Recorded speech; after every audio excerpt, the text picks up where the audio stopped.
Have you ever wondered why some people keep losing themselves just to keep others happy, while others protect their time, their energy, and their peace, and end up respected by everyone? The difference isn't kindness. The difference is boundaries. This is the story of a young man named Sandip, whose life changed the moment he learned one powerful truth. People will use you until you learn to say no. Sandip lived in a small town called Viramgarh, a place where everyone's doors were always open. Children ran barefoot through dusty lanes, and neighbors borrowed sugar, milk, and sometimes even peace of mind. In that town, Sandip was known as the boy who never refused anything. If someone needed help repairing their cart, Sandip was there. If someone needed to move heavy sacks in the market, Sandip's hands were the first to lift. If someone needed help late at night, even when he was exhausted, he still walked out of his home with a tired smile. He wasn't weak. He simply couldn't say no. And the world knows one rule: those who always say yes become tools for everyone else. Every day began the same way. Sandip would step out of his house with his bag, ready for his own work. But before he could even walk a few steps, someone would call his name. Sandip, help me for 2 minutes. Sandip, please carry this for me. Sandip, can you fix this? He would nod politely, even when he didn't have time. He believed helping others made him a good person. But slowly, without noticing, his dreams were shrinking. His work was unfinished, his mind was tired, and his heart felt invisible. One evening, after helping almost half the neighborhood, Sandip returned home, feeling heavier than ever. He sat on the stone bench outside his small house, watching people rushing, laughing, and living their own lives, while his own life stood completely still. He realized something painful. Everyone needed him, but no one saw him. As he sat there lost in thought, his childhood friend Mira visited him.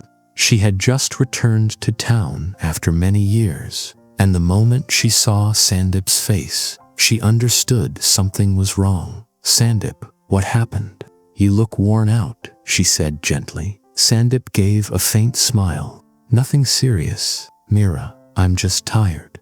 Mira didn't move. Her eyes stayed on him. Sandip, this isn't normal tiredness. Tell me. Sandip finally sighed, his voice trembling slightly. It feels like I'm living for everyone except myself. People call me when they need help, but no one asks if I'm fine. My work is always left behind. My dreams feel impossible, and I'm tired of being strong for everyone. But I don't know how to stop. Mira listened quietly and then spoke in a calm but firm voice. Sandip, you're not tired because you're helping people. You're tired because you have no boundaries. People are using you not because they're bad, but because you never say no. Sandip looked up, confused. I'm just being kind. Is it wrong? Mira shook her head. Kindness isn't the problem, Sandip. The problem is when kindness becomes self-neglect. When you say yes while your heart is screaming no. When you sacrifice your own life just to avoid disappointing others. Her words stung him, not because they were harsh, but because they were true. That night, Sandip lay awake, thinking about all the times he had helped people while his own responsibilities were left undone. He thought about the mornings he rushed, the nights he felt drained, the days he postponed his dreams, all because he couldn't say one small word, no. The next morning, life tested him immediately. A neighbor knocked on his door. Sandip, I need your help fixing the wheel of my cart. Sandip almost said yes, the familiar word rising in his throat out of habit. But then he remembered Mira's words. He took a deep breath and replied softly, I'm sorry. I can't.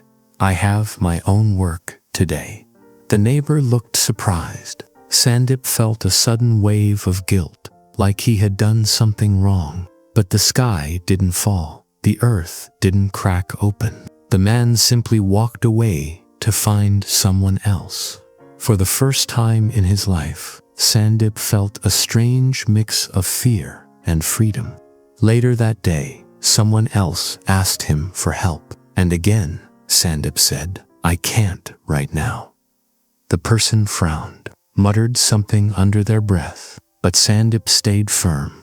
He realized something. When you stop saying yes all the time, the wrong people disappear and the right people remain.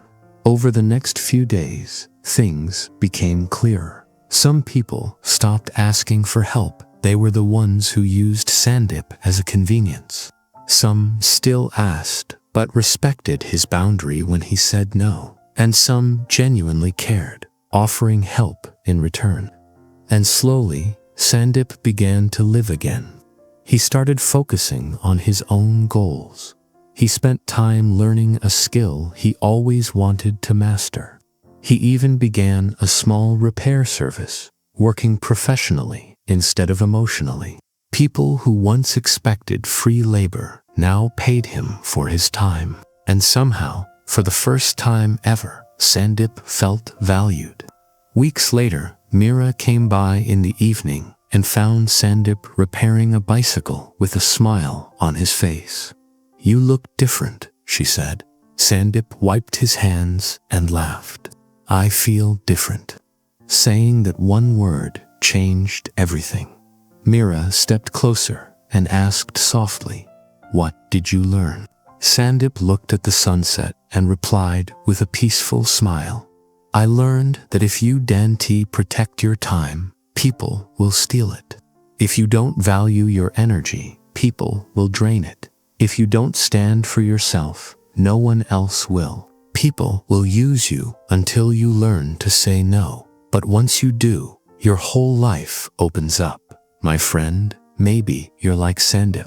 Maybe you're exhausted from giving too much. Maybe you're tired of being taken for granted. Maybe your heart is tired because everyone needs you, but no one sees you. If that's you, remember this: saying no isn't rude. Saying no isn't selfish. Saying no is self-respect. You don't have to burn yourself just to keep others warm. You deserve peace. You deserve rest. And you deserve a life where your yes actually means something. Start small. Say no once today. Protect your energy and watch how your world changes, just like Sandip's. Thanks for watching. If this story resonated with you, give it a like and subscribe for more.